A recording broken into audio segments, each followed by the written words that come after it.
what are you jamming on right now? A couple things. Nothing really new and crazy. Just due to the timing of Thanksgiving break. College football 26, of course. After taking a couple weeks off due to holiday travel, I came back and unfortunately had a swift exit in the first round of the college football playoffs to finish the year. Oh man! I mean, I didn't play smart, threw multiple interceptions, but I just felt kind of out of rhythm, since I hadn't played in a while. If you can believe such a thing happens in video game sports, but it happened to me. But oh well, we're moving on. I've sure it was a travel. Was it travel related? Maybe it was an East Coast game or something. East Coast, West Coast. No, I mean it was close. Like I was running the ball down his throat. We were tied up, and then he basically loaded the box. I didn't really adjust, and I kept going for it when I didn't really need to, instead of just playing smart, because I was just kind of like, I don't know. I came back from Thanksgiving, it was kind of just like, I don't really care. Do I want to keep focusing on this league? It's been fun. I'm winning, making it to high bowl games, double digit wins every year. Now it's kind of I want to win, but even that, I did it in 25, and I don't know. So playing through that, finished that season out, and then switched up, still continuing to play through Ball Pit, and I've really done a lot in this game now. It's really sucked me in. I've completed all the stages to this point and continue to build out my base, since it's weird. You go down in the pits, and so I've gone down, I don't know, it's 7 or 8 different stages. We've gone from hell all the way through heaven to the void, whatever that means, if you can kind of think through the celestial areas. But I've done that, and I'm honestly not sure what else there is at this point goal-wise. I can obviously continue to play for fun and replay levels, build my base out, etc., and all that kind of stuff just when I feel like it. But I might be done. We'll see. I don't want to spoiler, but I kind of just want to look out there and see is there another goal? Because normally whenever you complete one level in the pit, it kind of tells you how many more gears you need, how many times completed to move to the next level. I think how many more Chivos are there, Jay? That's what I mean. That's what I mean. Well, I mean, there's, like I said, you continue to build your base out, but that's just kind of padding your stats to go back in. But I'm if I've unless I just try to beat every level with every character kind of thing, like I said, for fun, because it's still fun to come back and play. But my sense of I want to be moving towards a goal, might tell me I'm done. Right. But we'll see. The only other game I'm very excited for, a couple games I've downloaded but haven't played yet. But the only other game I've played for now, and that was when I was on vacation with my little brother, Portal 2 VR. Have you played this game, Josh? What day? I fucking ranted about this. Of course. I'm kidding. Within the last year. So we were playing it. He played it through it. I've never played a multi, though. It's probably super cool. Exactly. It's different. I even asked him, are these the same puzzles with the multiplayer? He's like, no, this is different. This is a different experience. So, for me, it took me a little bit getting used to it. The first level, I'm like, wait, how does this work? But after that, I really got into it, and it was really cool. There's definitely some times when, we're having adult beverages, having a good time, and I didn't quite understand. I'm like, what are we doing? We're getting to a level, and I'm like, what are we doing here? And then all of a sudden, he's like, it's fine, just jump in that portal. And I'll do it, and I'm bouncing through 4 different things and flying through the screen. I'm like, whoa, how did you the physics can definitely, well, one, you could have unexpected results, of course, because whatever, make a poor calculation somewhere as part of the comedy of it. But yeah, multiplayer would be very interesting, I think, because I presume the puzzles honestly, most of the puzzles in the one player game probably would be nullified by having a second player, so it couldn't. And this is very much we need all 4 of these portals in certain arrangements to get us there, or you need to go. You got to play I'm here. You got to. So you downloaded it on my Quest. It's native on Quest now. Yeah, I did not know that. Yeah, oh, that's cool. Yeah, we both had, because we were both traveling back to Ohio, so we both had the exact same Quest headsets. So we just. Okay. Yeah. You got to play the first player game, dude, because you got to get the storyline is so good. Like I said, the voice acting, all that shit in is so good. So you got to get the. Okay. You got to play it. Nice. Yeah, maybe I will. Like I said, it was fun. Definitely will play a lot more of it. So that'll likely be a game that we play from time to time just to kick it. Good stuff, man. But yeah, that's pretty much it, man. All the outside of that, just little dink and dank stuff here and there that I would normally just touch, but nothing worth talking about? Battle Marked. You got Battle Marked on your horizon. We got to try that. Battle Marked. Yeah. I've actually... Yeah, I'm down. I'm down for anything new and cool and different at this point. Like, you got something new and cool. I mean, I'll talk about that here in a moment. It's not terribly different than Demio, but it is definitely more Demio. But is it cool? If it's cool, new Demio. Yeah. It is definitely cool. Because Demio is cool, and I would still... Like, we almost played that when we were away, too, but we just didn't think we had 2 to 3 hours to, like, sit down with all the family around us. We're like, we already got interrupted playing games we were playing, so... You definitely need that for Battle Marked as well. Nice. Like I said, it's still very Demio in that regard. Maybe... Well, I'll get there. The first thing is the Forest, which is... It's what behind me right now. Man, I forgot how addicting this game was. Like, that Walkman... and those fucking yacht rock cassettes that you find for it, man, and just buzzing around, like building rock walls, killing cannibals, just like jamming to a Walkman it was a cool experience even before VR. In VR, it's unfucking believable. It's so fucking good.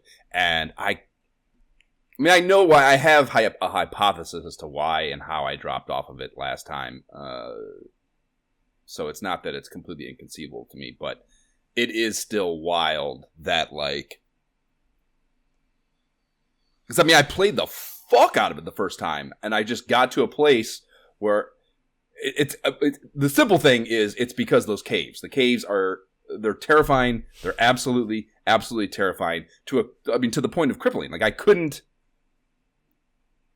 bring myself to go down into them, because of the unknown of it and the lack of feeling like I had any power when I did so. And I think that's what it was. So I was just like hanging out at my base, this mega base that I built, just defending it constantly, which is kind of cool for a little bit, but you're not making any progress after a certain point of that. I'm saying when I played it the first time. So it sounds like you were scared, is basically what you're saying. Correct. 100%. 100%. I mean, dude, and this time around, like, one, knowing that happened, so of course I'm like mentally... trying to drive myself through this impediment. But, I mean, I like... Because, it's a day-night cycle, so I'll like... If you're going to go out into the caves, you, like, got to get your shit ready, and you want to go out in the morning when there's sunlight, right? And fucking, like... So hopefully when you're coming back, it's not nighttime. In hindsight, that's meaningless, because once you're down in these caves... It's just dark in a cave. It's so dark, I mean, of course, makes that irrelevant. But the point is, the idea would be that I would spend...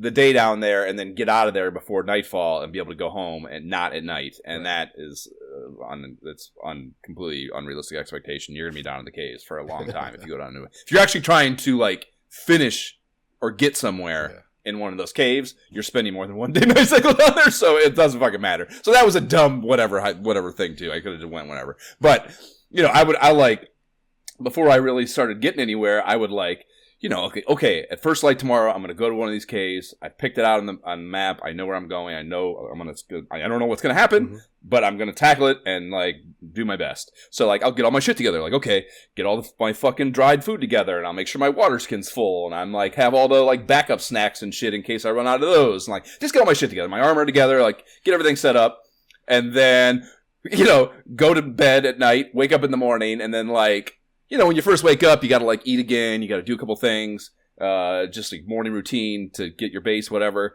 before you go out. And, like, I'll do that. And, like, I'll, like, convince myself that I need to do a few menial tasks that turn into longer tasks that basically just get me out of having to go to the cave. I do that a number of times where, like, you're just fucking, procrastinate. Basically procrastinate and talk myself out of doing it, or go down into one of those fuckers and just leave prematurely. Like, I can't do this next thing. I see the things down there that are going to be, when I go to this next lower level, I can see them running around. I can't deal with this right now. I'm leaving. So like that happened to me multiple times before I really got a handle on, I don't know, some of the strategy, and also just getting to a place, comfort level with your weaponry and like just the systems and stuff where you feel comfortable like really tackling the harder things, and also kind of just figuring out some of the like ways you can cheese these motherfuckers. Learning that they won't go in water is like a big thing. So you can use that to your advantage in a lot of ways. Can you just included. Spill a bucket, kick a bucket of water over it? Unfortunately, no, there's no. Gremlins? No, there's no. Yeah, no, it needs to be more. They'll run into a puddle, Okay. But they won't go into like actual bodies of water. At least not. I guess they kind of can, but they'll often drown or it's not their preference. So I shouldn't say that it's impossible, but it is a very helpful tactic to learn that you can use water to your advantage in the way that you're able to. I was about to say, if so, water gun time, let's go. Whatever. So, whatever. I got over that and kind of made some progress. And yeah, that is, I think, a big part of why I fell off of it before. Like, there's the caves thing, and it's fucking annoying and terrifying and all that. But the bigger thing, I think, which is kind of like, I don't know, an extension of that, is I tried to play it hardcore last time. Like, no looking up help of any kind, completely blind, no nothing. And this game, maybe partly just because of how old it is, I think it's like 2016 or something when it came out. The VR iteration a little later, but, it's the same game. So, this time, I got to a place where I started, like, there's the crafting, the building, the inventory systems. Like, they're complex as fuck. You can combine so many things to make new things. There's just like things you don't even know are goals for you as far as crafting goes. It's almost, it's not as bad as fucking Witcher, but it's like there's just a lot to it. And I think without watching any videos on any of that, like I didn't watch any videos on any story stuff, not where any of the cool shit's located. Like I'm not watching any videos on that, but like watching videos on like how the fucking building system, the crafting system, like the building stuff for your base. Like there are so many little dumb things, again, because it's a little bit of an older game, especially that like you just never in a fucking million years would be able to just figure out just sticking your Legos together, So like, that sucks. Yeah, watching, I don't know, whatever. Once you know what those things are by watching someone or a video or whatever, it's cool. The building is actually great. Kind of the flexibility of it and the options you have for building your base and like traps to like fucking lure these cannibals into and shit, and kind of the strategic things you can do to, again, knowing like I'll get to multiplayer in a minute. Jab and I started playing, but like we built this fucking big ass wall where we're on this peninsula, so we're kind of, on three sides where it's just a cliff, and then we built this wall at the front of it, the stone wall, where it runs along the whole width of the peninsula, but it dips into a pond. So we can go through that pond, but they won't go through that pond. So like it gives us a gate basically on a full wall. And that's the shit you would just never fucking... I don't even know if I saw that in the video. I just kind of pieced together things that I'd learned from videos. I'm like, well, we have the situation here. I think this will work. Let's do this, So shit like that, that it's just really, really complex and intricate. And without having some level of foothold on kind of how all those systems work from someone who knows what the fuck they're doing. You can build zip lines to get around. You can fucking cook logs across the island on the zip lines as a mode of traversing them can be, more efficiently. There's just like a lot of shit that you would just never in a million fucking years come up with, I think, on your own for some of the problem solving and stuff. So, yeah, not apparent to a non-Bear Grylls motherfucker like me, anyway. I don't think you could do it all. So that, I think, is a big part of it, and that's why I think I'm jamming on it and having so much more fun this time, too, is, like, I understand everything, and, like, I kind of have more clearly defined goals and ways of tackling them that I did not have last time, and, yeah, it's fucking, I am just, dude, I've dropped, like, 140 hours into it now, and, like, I think I started playing it less than a month ago. And that's one-player stuff. And like I said, last week, Jab and I, the multiplayer is pretty fucking great, actually. That was one of the things I think that I saw that got it back on my radar again, is that people playing in VR together.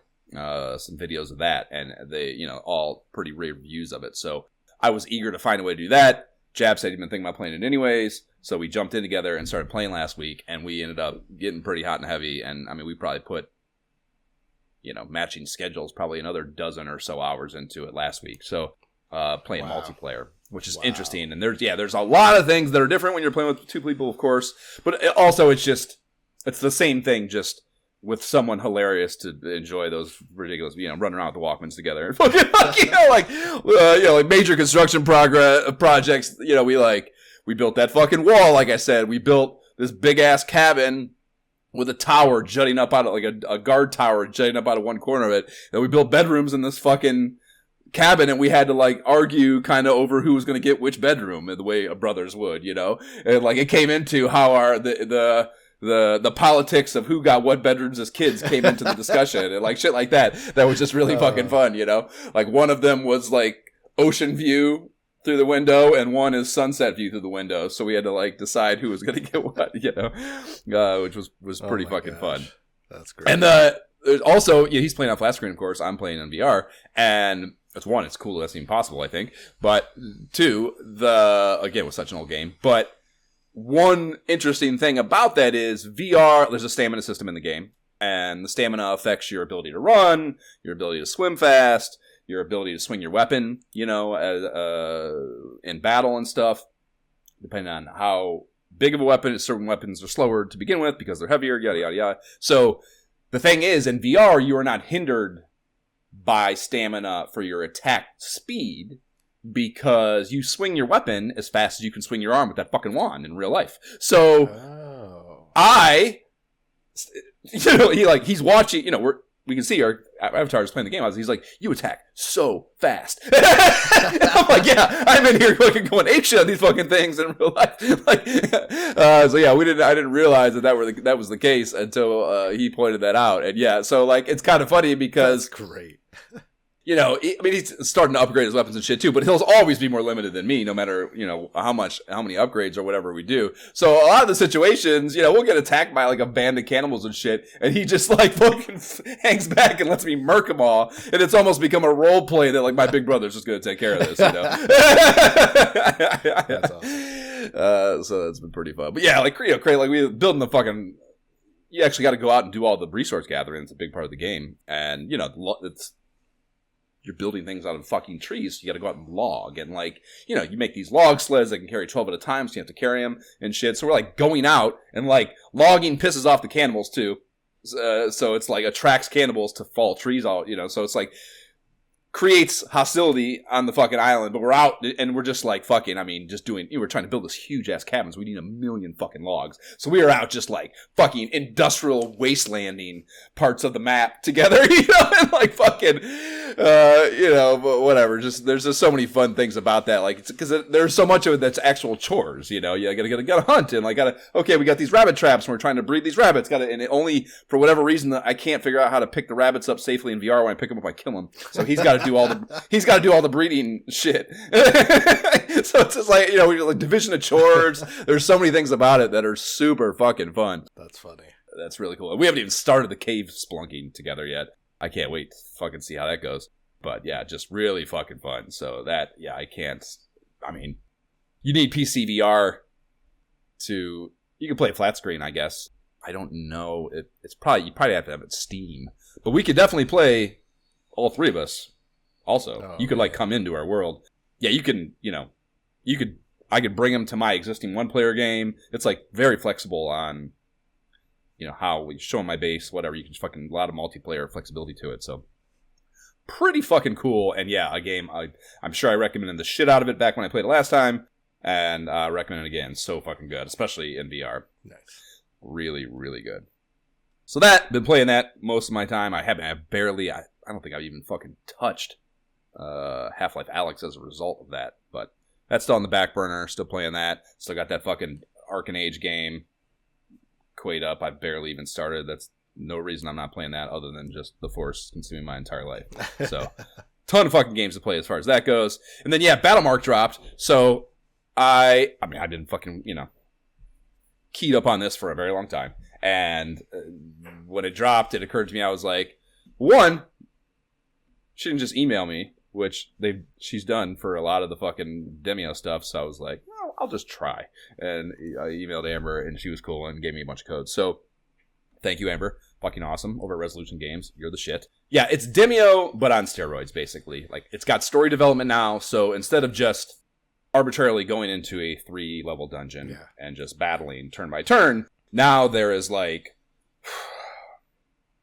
I don't know. There's a hub world, a hub map with all these POIs on it, and there's a lot of there's some fetch quest stuff you'll have to do.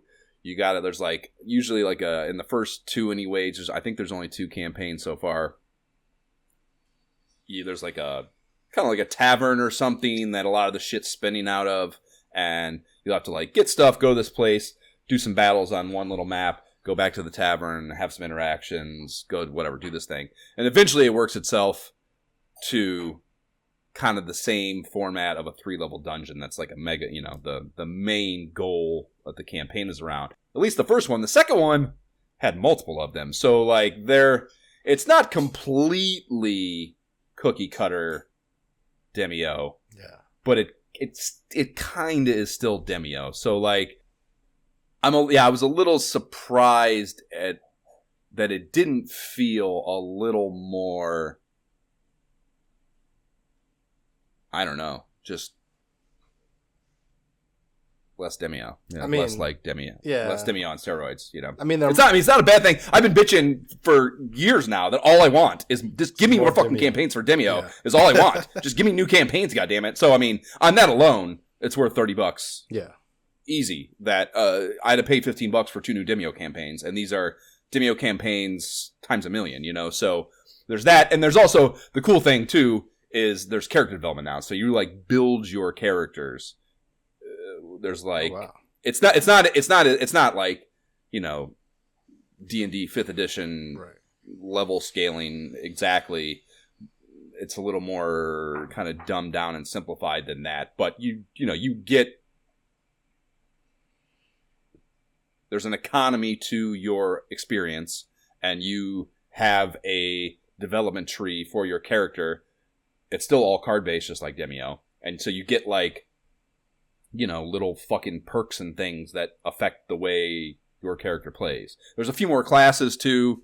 I think there's 6 now instead of, well, I guess there were maybe 5 or 6 by the time of the end of Demio. It was originally just 4. So, but it's different ones. There's still kind of the simple. There's a mage, of course. There's a dwarf. The tank now is not that kind of just armor clad fighter. There's a dwarf, and then there's also a paladin that's kind of a also very melee offensive minded, but has a healing skill tree as well in his card set. And there's still an archer. There is there's a tiefling fucking rogue, of course, what I went with. Awesome. That is your rogue fit. And then there's one more, and I can't think of what the hell it is off the top of my head. Did you mention Tibby the sorcerer? That's the mage, I think, right? That little hat on? Yeah. Yeah, that's the mage, yeah. So we got the paladin, the rogue, the sorcerer, the ranger, the fighter. That's the dwarf. And the bard. The bard, yeah, duh. So, yeah, there's a bard. Yeah, it looks cool. They're marketing it as Demio Dungeons and Dragons, so that's, to your point, right, well, I love Demio, so. Yeah, they want to keep their branding on it for sure. Yeah. It is, again, it's just, I think it's much more Demio with a D&D layer on it than it is a D&D game with a Demio layer on it. There's no question. So that makes a ton of sense that they kept that there for sure. Yeah, and it's the voice act. It's good. It's a lot. Some of that second campaign that had multiple 3-level dungeons. I was like, fuck. It took us we also had a glitch one night that made it longer, but I think it took us 3 nights to get through that. Fucking long sessions. Okay. So yeah, it's easier. You just close it out whenever you want. The host can close it out, and it saves exactly where the hell you're at. So it's very whatever, can be broken up like that without any sort of problem. And it saves the characters, even if they were randos. It saves the characters that you were with when you quit. So if you want, you can ping them or set up a time to all come back to the server. And it's crossplay, Quest Steam, crossplay, no problem. So yeah, all the technical stuff, there's still bugs and shit 'cause it's brand new, but generally speaking, all the technical functionality, pretty good. Well, 'tis the holiday season, so that means time off. That means let's get into this. Yeah, let's do it. So yeah, played I don't know. I think I already did fucking 14 hours or something of that too. I saw on Steam when I go in to play Forest. So plenty of time logged on that already, and I'm sure that they'll be dropping more campaigns as time goes, assuming that I'm right about. It's cool too. That's interesting. Also, that so you have these campaigns that hold all this kind of like whatever flavor going on to them, but part of beating them is you unlock. It calls them one shots.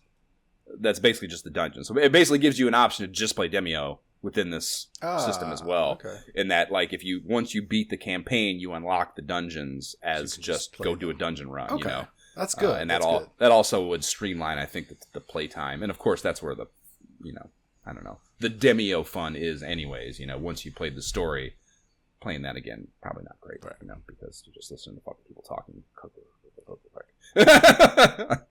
So nice. Yeah, pretty fucking good. Certainly worth $30, no question about it. So beyond that, I have my Retro Achievements Chivo Hunt. I am doing my Dragon Warrior 2 completion run right now to Platinum Trophy that. That's also pretty... no insane, like, replay requirements or anything. You kind of just do the real normal grindy path through the game and you get your Platinum Trophy. So that is pretty nice and easy. Haven't played it in forever without the podcast as a constraint, and it's a whole lot more fun to just sit and, you know. Imagine that. Pop in and grind and not have to think about what you're doing and whatever. So having a good time with that. Still jamming on Banjo-Kazooie here and there with Amy, although it's been a bit since we played.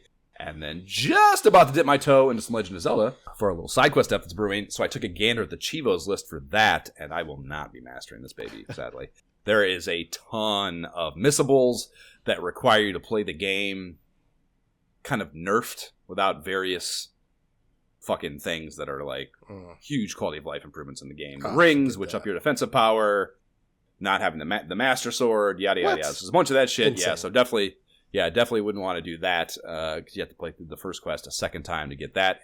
And obviously it wouldn't be much fun because it'd be hard to shit without those things. And then there's a ton of second quest stuff too that I'm just never gonna do not have the constitution to weather, I don't believe. So what are you gonna do on that front? And then the last thing's X-Men Quest. And whew, buddy, so I got through the Muir Island saga, which takes us right up into the split into the two teams. Okay. And that was cool. It occurred to me here that, like, because Professor X comes back, and it was wild to me how close to issue 300 that Professor X was still able-bodied. Like, about it even. He, like, right before he loses his, right before he gets, and they called it crippled, which I thought that was surprising to me. They use that language. They kept calling him, he called himself a cripple, like as a name, you know. I'm a cripple now. I was like, fuck. Doesn't feel good. But, yeah, he was like, right before that happened, he's like, I don't know, he was like up kicking ass. You know, which I don't know, I've never thought of him as like an ass kicker. An ass kicker. I've never even like pictured him in a physically offensively minded scenario, I guess, maybe. And yeah, that was interesting. So that's 280 is where that happens. The fuckface Shadow King, who I'd never heard of, is the culprit for that. So yeah, the new teams at 287, and then X-Men Volume 2 starts at the same time. And yeah, I mean, it's really fucking rocking and rolling now. Like, genuinely excited to read these issues again. Yeah, Volume 2. Yeah, you have the initial Asteroid M confrontation with the blue team and X-Men 1 and 2. Super interesting. Yep. I loved the, like, there was this moment where Cyclops and Magneto are shit-talking because they have this longer history than the more recent characters like Rogue, who I think they were banging or whatever. It was kind of like not really explicit, but kind of seemed like they were. And just some of the newer characters that have not had the same experience or only know Magneto's phase where he was like taking, you know, like overseeing the school while Professor X was gone. So like Cyclops is talking shit to him, like, I know you're, you know, like, this is how you've always been. Like, so it was interesting to have that dynamic with even in the X-Men team, to have like these different opinions of him that made it a little more humanistic, I think, the way a group of people would normally have to deal with different opinions, you know. So that was interesting, I think, and a cool way to handle that situation that I enjoyed. And yeah, it's interesting, like looking at my, you know, I was just reading them, like, you know, Uncanny November 91 or whatever, then X-Men November 91, you know, I've been reading them that for the first few issues, And like, it felt a little goofy to me. Like, it's not lining up perfectly. It didn't seem what the two groups were doing, you know? Oh, and then in, like, I don't know, Uncanny fucking 290 or something like that, it's like, has a moment where, like, that happened before, or maybe it was in X-Men 3 or something, where, like, there was a moment with the gold team that was, like, before the team, yeah, like, basically the moment that the two teams split up, you know, it kind of flashed back to, and I was like, what? And I went over to the reading guide, and I was like, oh, the actual chronological order of these is not lining up like that, even within these brand new team issues, you know. So I got to pay closer attention to my reading guide for it to make better sense, perhaps. So that was interesting that wasn't more easily consumed, I guess. But yeah, I got to X-Men 4. Omega Red is introduced, which is like this really heavy Wolverine storyline, which of course, I'm, you know, plucks my strings quite nicely. Got Sabretooth shit going on there. You get a lot of that Wolverine history, some of the Weapon X history stuff starting to happen, so that's pretty cool, and I'm excited about that, to kind of focus on him. So yeah, so that's where I'm at now, is basically the beginning of that, and clearly the Asteroid M shit with Magneto is going to ramp up to Fatal Attraction. Yeah, I'm just super into it, and like, I was reading issues on the plane, and like, for some reason, they don't have it, they're like, once it's split, I don't know if that's just like a copyright, like, moment, if it's just happened to luck out that way, but like, when they split, they're not an Internet Archive anymore. So like, now I had to find this other website, Zip Comics Online or something. It's not as bad as that really bad one I found way back when for the little stint that wasn't on Internet Archive, where it was like fucking ads and shit. You know, this is like just some maniac's website that he has all of them cataloged on his fucking blog or something, you know, which is awesome. But anyways, I'm on the plane, and like, I can't. They're like 40 megabyte, whatever, fucking Delta's Wi-Fi. I wouldn't download them. So like, I on the flight out, that happened to me to New York, and like, I could only read the 2 issues that were already loaded in my browser. I basically just have 2 tabs open where I'm just clicking on the next one over and over, you know, and I couldn't load the next one. I was like, fuck. So like, I like preloaded extra tabs for the flight back, knowing that would happen, so I could read more on the flight back. So like, that's the amount of eagerness, the point being to be reading the next issue. So that's pretty good. I like it, Josh. You could avoid all that, though, with your Marvel Unlimited. You could just download. Yeah, if I wanted to give these twats money, I'm not going to do that, Jay. You see the difference? Fair. Yeah. The non-consumerism, though. Appreciate it.